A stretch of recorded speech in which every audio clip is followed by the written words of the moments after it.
Fresh meat.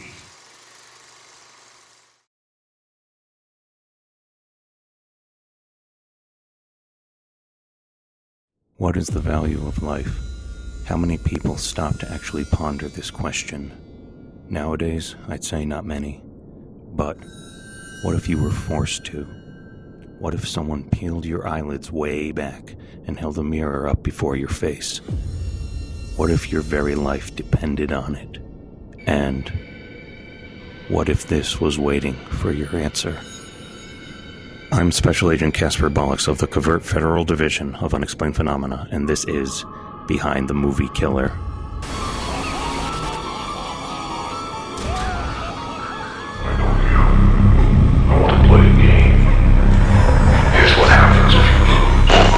Many people don't recognize their own blessings.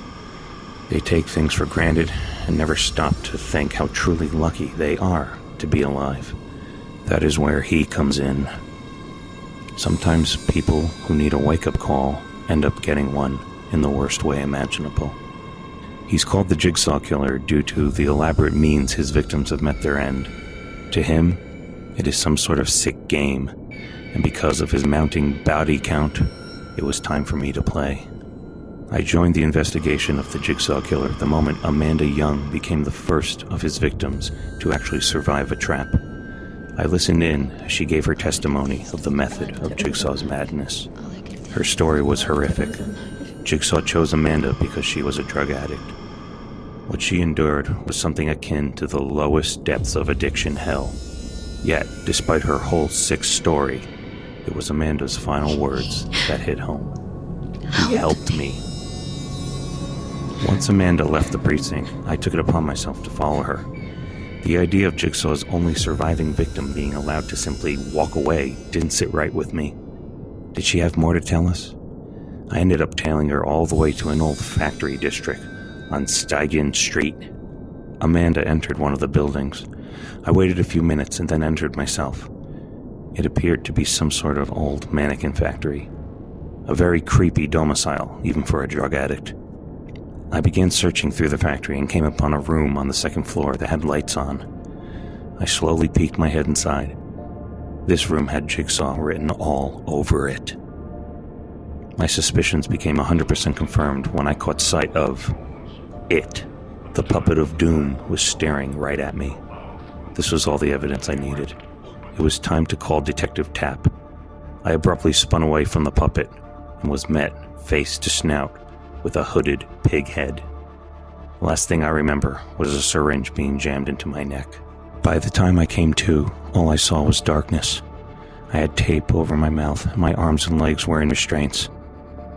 I woke up to the sound of voices. Suddenly, the sheet was lifted off me by Detectives Tapp and Singh. I didn't know how they found me, but I was insanely thankful. Someone was coming, and I was soon put back in the dark, as Tapp and Singh attempted to set a trap of their own. The veil was lifted off me once again as the detectives became engaged in a standoff. However, my captor took the upper hand upon activating my trap, and I was soon staring down 2 power drills on opposite sides of my temples.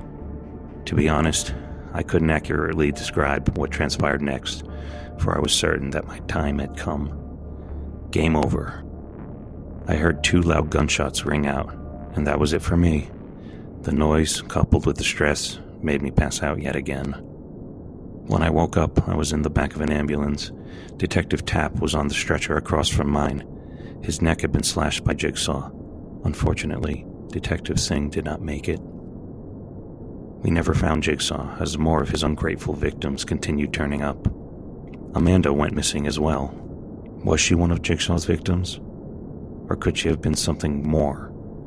All I knew was that my investigation, for the time being, was over. However, if Jigsaw ever wanted to play another game with me, rest assured the chances of him catching me off guard will be very slim. I'm too thankful for my life.